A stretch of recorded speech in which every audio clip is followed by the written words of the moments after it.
welcome to America Uncanceled. This is the day after the midterm elections, and joining me is the guru of polls, the one and only Jim McLaughlin, CPAC board member, Republican pollster.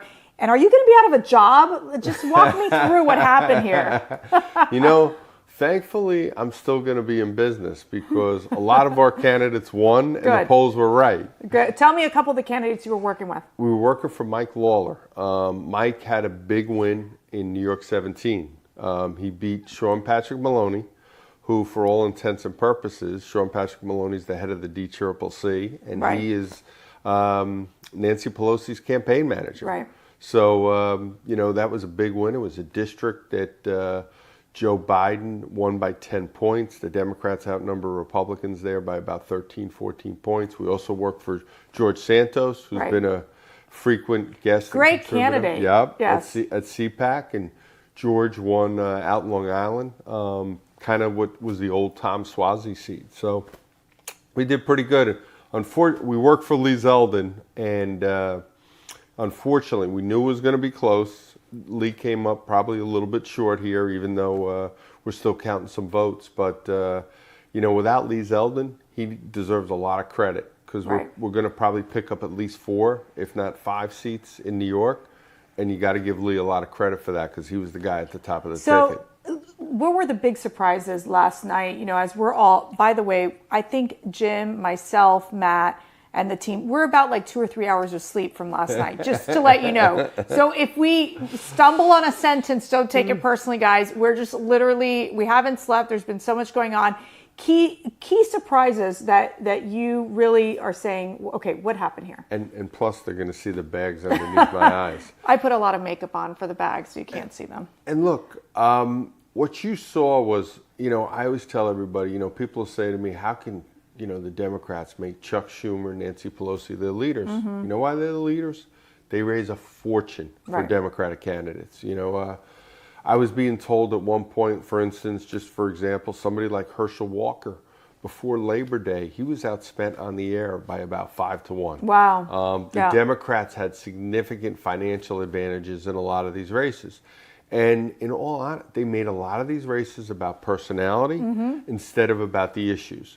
We knew that the more we could make the campaigns about issues, the better off we were going to be. For instance, against somebody like Sean Patrick Maloney, we made the whole race about he supported cashless bail, he supported defunding the police, real crime problems, plus pocketbook economic issues. People can't afford to live in places like New York. So it was a very issue-oriented campaign. That's why Mike Lawler was successful there. And I don't think we did that in enough of the races. They kept talking about red wave, red tsunami. Obviously, there was so much energy and buzz. All of a sudden, it feels like a deflated balloon, to say the least. But I will say, good news coming out of Florida. Florida, ruby red. DeSantis obviously having a strong performance, as well as Senator Marco Rubio. We've picked up 4 congressional seats in that state. That Florida playbook is working. Do you think that will translate to what we can see Republicans doing in the future? Without a doubt. And who would have thunk it? Before President Trump's victory in 2020 in Florida, he won Florida by 3.4%. Before that, the last 7 governor's races, Senate races, presidential races had been decided by 1 point or less. That's what makes Ron DeSantis getting 59% of the vote. Somebody else who's been at CPAC a lot too over the years is Ashley Moody. Ashley Moody, the Attorney General of Florida, she got over 60% of the vote, it looks like, at the end of the day. So I think there's no question about it. You had Republicans did really well with those independent suburban women in the I-4 corridor around Orlando, around Tampa. But then I think the big story is, I think I saw one of the exit polls said something to the effect of Ron DeSantis got about 56% of the Hispanic vote. That's right. So it's 51% of the Puerto Ricans, 50% of the non-Cuban votes. Very substantial, I think, in terms of their outreach to the Hispanic community, which I think are shifting towards Republicans. I do say that Pennsylvania is the one that really was heart-wrenching, very disappointing. I spent time campaigning with Dr. Oz, with Doug Mastriano it seemed that Doug Mastriano really pulled down that ticket. Dr. Oz couldn't beat Fetterman, despite the fact that Fetterman, I mean, he is as Bernie bro as Bernie bro gets. Yeah. What do you think happened there in Pennsylvania? We also didn't win, the Republicans didn't win those congressional seats that were a toss-up. Yeah, and I think you're right. I think the top of the ticket didn't help there. And again, the top of the ticket doesn't always have to win. You saw that in New York, where Lee's going to come close, but he did well in the places where Republicans had to win. But just looking at the numbers, in the governor's race, they lost big time in the Philadelphia suburbs and places like Montgomery and Bucks, et cetera. But they also lost out in western Pennsylvania, out in Allegheny, Erie, those parts of Pennsylvania. And I think it's a real, that's one of the missed opportunities that you're looking at here. Because look, I think with the unpopularity of Joe Biden and his agenda, we should have done better, and there's no question about it. And I think there's going to be a lot of blaming and all this other kind of stuff that's going to go on. But look, we got to fix these things because the future of the country is at stake. Let's talk about the blaming, because I do think that what I'm hearing and people reaching out to me, they're blaming Donald Trump, they're blaming Mitch McConnell, they're blaming Kevin McCarthy. I mean, who's to blame, really? Or where do we go from here? Yeah, you know what? It's the old line, what was it, the John F. Kennedy line about, failure being an orphan. That's what you're seeing here. Look, there's a lot of folks out there, and I'm not going to blame anybody in particular. I always tell people the most important thing you can have is a good candidate. Right. And sometimes even when you have a good candidate, like a Lee Zeldin, it doesn't always work out. But again, he was able to help other people. I look at a Mike Lawler that beat Sean Patrick Maloney. Really good candidate, good common sense conservative, young reformer, ran a good issue-based campaign, and he raised quite a bit of money, especially for a challenger. Let me ask you about New Hampshire, because obviously Kristi Noem won, very easily in New Hampshire. However, we saw that General Doug Bolduc could not get to the finish line. Caroline Leavitt was another one that there was a lot of hope that she could win in that race. What happened? It's funny. I think a lot of, like General Bolduc, obviously, he's an American hero. Yeah, and a great candidate. I spent time with him. He was really impressive. And really was unfairly attacked by the media, and quite honestly, by a lot of establishment Republicans. He was unfairly attacked. But I always say, we had a lot of first-time candidates running, especially in the Senate races. And when you've been successful in other aspects of your life, you think this political thing's going to be easy. Like, you always talk to a lot of rich guys, and they'll tell you they can be the next Donald Trump. They can't be the next Donald Trump. It is much harder than it looks. Right. And, I think it took some of these campaigns, some of the candidates, some time to get their sea legs. And they got better as things went along. And I think a lot of them, too, they wasted some time after the primaries. They had to win tough primaries. They were out of money. They didn't get, the campaign going. They didn't redefine themselves, didn't redefine the race. And I think, unfortunately, that's one of the reasons why we had the result that we had yesterday. Another thing you saw was in Georgia. Obviously, Governor Kemp did very well. Didn't necessarily resonate into a win for Walker. But Herschel Walker, they're neck and neck right now. What do you think happens in that race? They're right there. And look, I think what the nation is probably going to be looking at that race. It should it looks like it's definitely going to a runoff here. And I think you're going to have a much more united Republican Party, a much more united conservative movement this time. I think you're going to have every Republican who may or may not want to run for president. They'll be out there campaigning, trying to help them. Right. And so I'm actually looking forward to it. The other thing was... Yeah, but don't you worry with Warnock? He's won in these runoff elections before. He knows how to do it. Oh. Doesn't that put Walker at a disadvantage? And let me tell you something, a very underrated candidate. He is a wacky left-wing socialist. He's an extremist. He votes with Joe Biden 96, 97% of the time, and there's no way You can tell me anybody that votes with Joe Biden 96, 97% of the time is anything but an extremist. But he comes across as this moderate, bipartisan guy. He was actually, in his ads, he was talking about how he actually stood up to Joe Biden on things like the economy and inflation. And he even did an ad and talked about how he worked to get some sort of road with Ted Cruz. So that's the kind of campaigns he runs. He's a good campaigner. But I think, again, I think you saw Herschel Walker. We all saw it in the debate. That's when his numbers got significantly better. And look, I think the funny part is now is, Raphael Warnock was supposed to be the big, sophisticated, know-it-all politician, and he's the guy who seems to be avoiding the debates with Herschel Walker. Yeah, that's what it sounds like. And I kept hearing that people weren't voting straight down the ticket. They would vote for the governor, but maybe not vote for the Senate race. So I think there was an impact there as well. Let's move over to the West Coast. We've got obviously these two outstanding races. We might not know the results for a couple days. Arizona, Nevada. What happens there? Yeah, I think in Nevada, I think Adam Laxalt, I think he's going to win that Senate seat, and that'll obviously be a pickup. He's beating, again, another, Biden rubber stamp in Mary Cortez Masto. And I think, Arizona's close. We'll see what happens. I mean, it's a real travesty when you think about it that, we're not going to know probably till at least Friday, because they had these voting problems in Maricopa, which is the Phoenix area. And, as the votes have been coming in slowly but surely, sometimes we're seeing Lake and we're seeing Blake Masters go up. Sometimes we're seeing them lose a little bit of ground. But, we'll have a better idea what happens on Friday in that race. But I think Adam Laxalt looks real good. Where do you think, now I think Republicans will step back, take a look and see what happened. We should be winning the House majority, which I think is very significant.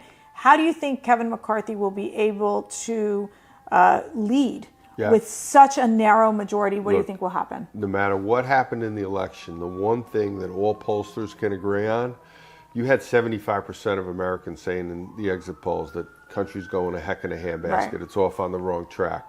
Real issues that they're talking about. They're talking about the economy, pocketbook economic issues. They're talking about crime. They're talking about immigration. They're talking about education and parental choice. They want to see some results. And one of the things that used to frustrate me back in the day was they'd say, oh, well, we don't want to put legislation up because the president is just going to veto it.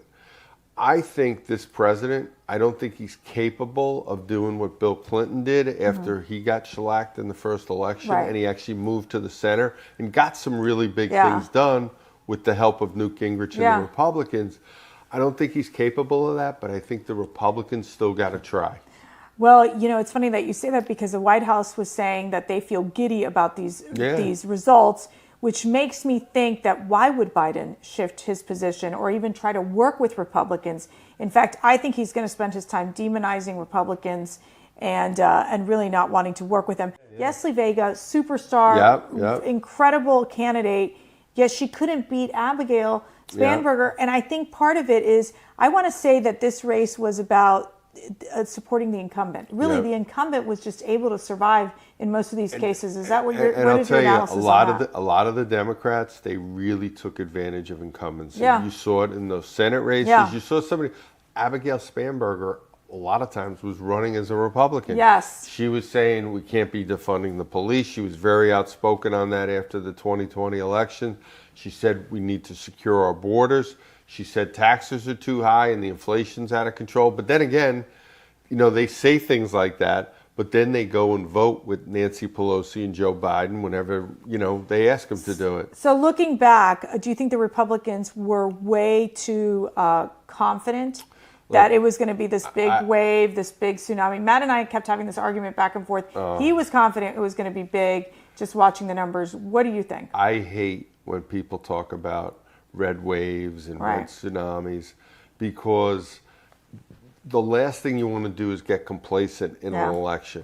And I thought one of the things that really helped President Trump back in 2016 was when the media and the Democrats were saying there was no way he could win. And they were doing that because they were trying to depress his donations and the money to his campaign, but they were also trying to depress his turnout and his voters.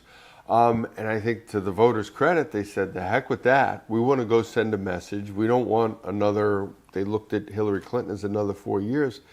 And look, I hate those talks of those red waves. And you know what? The stakes are just too high. Yeah. And we've all seen it before. Like I tell people, look, probably about a week or two out in the 2012 election, you probably would have seen a President Mitt Romney.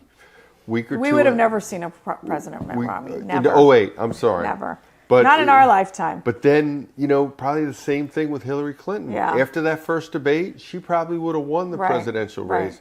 And President Trump, to his credit, had a really good last 3 weeks of the campaign. That's why he was able to win in 2016. So, last question here. Obviously, we've somewhat wrapped up with 2022 midterm elections.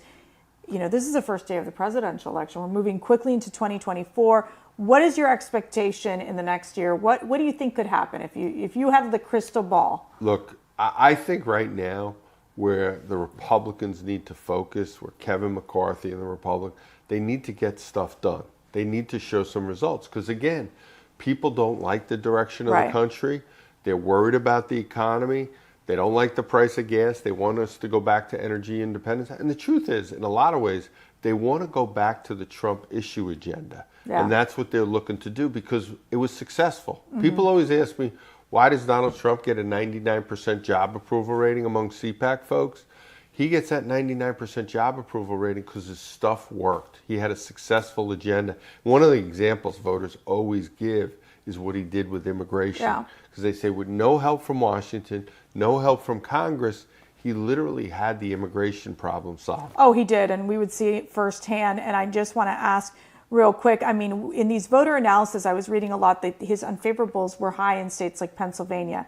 Is that concerning? Is that something, or is it just too soon to know where this is all going to go? Look, and there's no question right now, Donald Trump is the front runner, and his unique selling point is all these problems we have right now, whether it's the border, whether it's inflation, the economy, I solved all this stuff. Yeah. And you know what? I kept everybody safe. So that's his unique selling point. Right. He can go to the voters and say that. But it's also, there's a feeling right now, obviously America feels divided right now. And I think they're also going to look for somebody who's a unifying figure. And it's going to be, okay, who can be that unifying figure that I also agree with on the issues? Interesting. Because the other thing the voters want, they want hope. Yeah. They want some hope. And I think in these elections, we didn't give them enough of that hopey stuff. Right. I agree, but I think it's going to be tough to find the unifier because the country is so polarized right now. But Jim, you keep your job for now, okay? Make sure we win in 2024. No pressure. But thank you so much for joining me on America Uncanceled. Thank you. It's always a pleasure. And let me tell you something. You got to stay with us because Colton Furlow and Aaron Holmes, yes, we let them loose on the streets of New York City. You don't want to miss this. Good. Oh, jeez.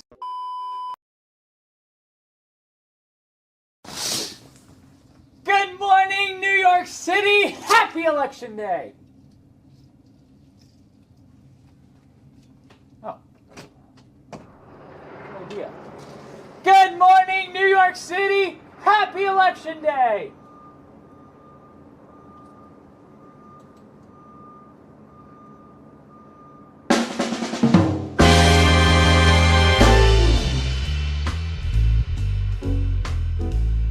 Joe Biden's administration's Democrat policies. All right.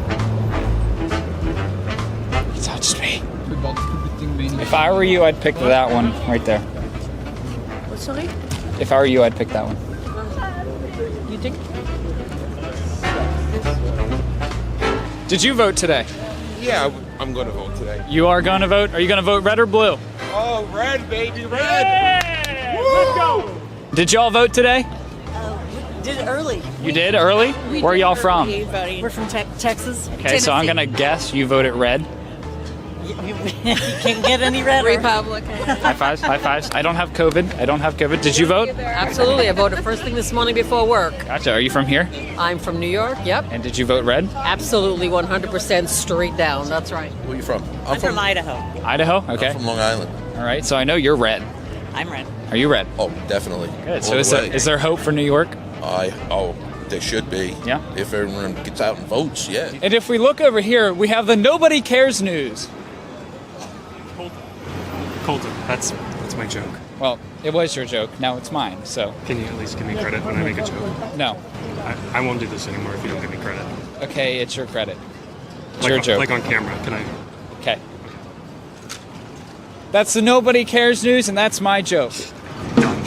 Did you vote today? No, I did not. Why did you not vote? I really didn't have time to do it. You didn't have time No. to do the civic duty that America relies on you for? I wish I did. have What to- are you doing right now? I'm heading out to the subway. Oh my gosh, to the vote. polls haven't Honestly, closed why yet. not? Would you come with us to vote? Not right now Dude. because I do have a train. You didn't vote? No. Why? I honestly, I found out that there's voting like 2 blocks away. Are you from here? I am. So are you headed there now? I'm heading back to work, but I am gonna do it after work. You better. You inspired me. Give me that. Let's go ask more questions. Hey guys, did you vote? Yes, we did. Oh, you did. Red or blue? That's not for me to Oh, know. you're wearing blue. You're showing your hands. Is that what that means? Probably, yeah. Oh, you hurt my heart. That's okay. I understand. Let's keep going. Colton, you're out of a job. Well, I guess you could be a cameraman now. Hollister, did you vote? Did you vote? Yes. Oh, that's great. Did you vote? Hey, did you guys vote? You didn't vote? You're tourists? I'm sorry, we're tourists. Fine. Enjoy your visit. Did you vote? Did you vote? You didn't vote? I'm not a citizen. Fair enough. Democrats allow you to still vote. Yeah, that's true. Sir, did you vote? Ah, he gave me the... That means he didn't. Did you guys vote? I did. Oh my gosh, can I ask? Red or blue? Red. Let's go! There is hope for New York. Okay, I quit. Aaron, we gotta skate. Do you know how to skate? No, but can we do it? Absolutely. Okay, see, let's go. How do I do this? We're gonna die. Okay. CPAC. Yeah. Sir, did you vote? I'm Irishman. He's Irish. Did you drink? Yes. I think I'm getting the hang of it. Quick question, did y'all vote? No. No? Ah! Did y'all vote? Yeah. You did? Okay, good. Did y'all vote? Heck yeah. Did you vote for Republican or Dem? Ah! Okay, I saved it. Republican or Democrat? Blue or red? Red? I like you. That wasn't on purpose. I was actually trying to stop. Huh? She voted. Sticker to prove it. Verified.